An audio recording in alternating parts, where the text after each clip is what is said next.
I don't want to put you on the spot, but I'm going to put you on the spot. What happened?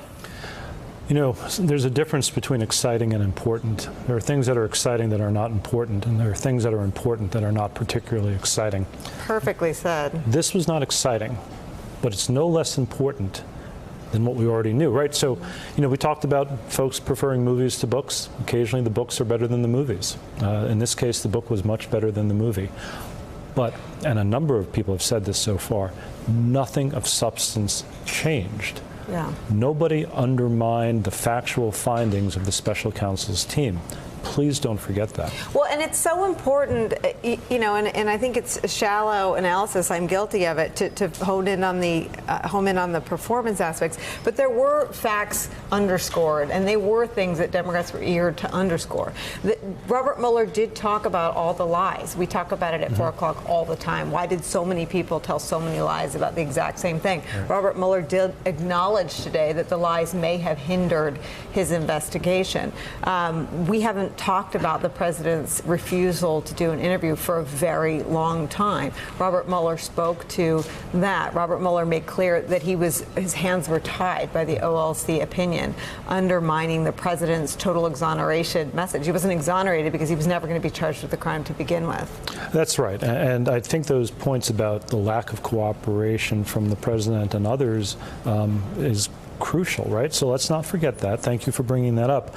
The other point I think I would make, Nicole, there are questions that Bob Mueller couldn't answer, and he didn't. I think Frank Figliuzzi's right.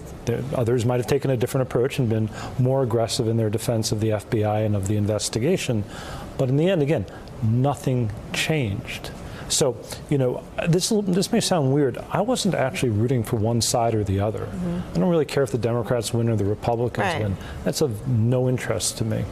What I was looking for and didn't quite get was a clear explanation of the stuff I had read. I think, though, that what people wanted was an explanation of why it was confusing, and I think it remains confusing. So in terms of explaining why, and this is a criticism that comes from the right and the left, frankly. I mean, I heard this week from a Justice Department source. It has still not been adequately explained in their view why there wasn't a declination on obstruction, and I'm not sure that was too much clearer to the general public. Yeah, I think I can explain it. So there is existing policy that says you can't charge a sitting president. Mueller's thinking, and I believe it to be accurate, is that if you can't charge a sitting president, then you can't recommend charging a sitting president. That's unfair, because that sitting president can't defend himself.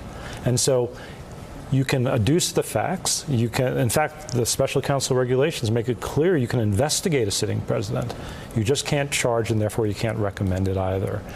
But if you read Volume 2, and here I am again talking about why we ought to read Volume 2, you can see that the fact pattern is extraordinarily well established. It didn't come across today. I agree with you. It will remain confusing. People in their hardened bunkers will stay in their hardened bunkers, left or right.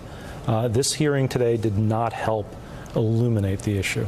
Hey there, I'm Chris Hayes from MSNBC. Thanks for watching MSNBC on YouTube. If you want to keep up to date with the videos we're putting out, you can click subscribe just below me, or click over on this list to see lots of other great videos.